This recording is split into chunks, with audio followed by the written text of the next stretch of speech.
qu'il me semble important de dire, c'est que la transe ne saurait caractériser le chamanisme. Et Nketuya insiste beaucoup là-dessus. C'est-à-dire, bien souvent, on pense que la gesticulation, c'est la garantie d'un rituel réussi.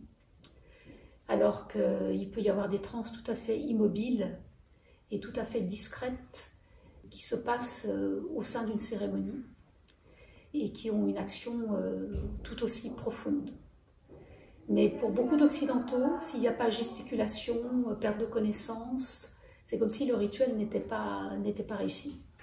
Alors que c'est absolument pas le cas. Cela ne veut pas dire qu'il n'y a pas des phénomènes parfois spectaculaires, mais alors dans ce cas, il ne faut pas non plus confondre transe et possession. L'incorporation d'un esprit, elle peut se faire de façon tout à fait tranquille, mais elle peut aussi se faire de façon beaucoup plus spectaculaire, jusqu'à engendrer en effet la perte de connaissance de celui qui officie.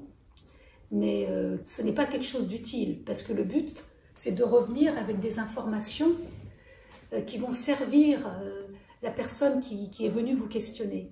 Et si vous avez perdu connaissance, vous ne pouvez pas restituer toutes les informations qu'on vous a données.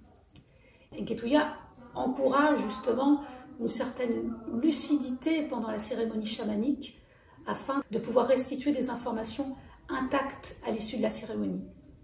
Incorporer un esprit, c'est pas forcément être dans la gesticulation et dans la perte de connaissance. C'est au contraire le recevoir, l'accueillir, recevoir ses informations, ne pas hésiter à lui poser des questions. Et à ce moment-là, il y a une espèce de partenariat qui s'instaure entre l'esprit et l'officiant. La transe, c'est spectaculaire, mais c'est quelque chose qui n'est absolument pas obligatoire en soi. D'ailleurs, j'aime beaucoup les propos d'une anthropologue qui en parle, Roberta Maillon, qui dit très clairement que la transe n'est ni utile ni nécessaire. Alors c'est un petit peu radical ce qu'elle dit. L'état modifié de conscience, il est nécessaire pour en quelque sorte se propulser dans l'invisible, mais l'incorporation de l'esprit, elle peut se faire de façon tout à fait immobile et silencieuse.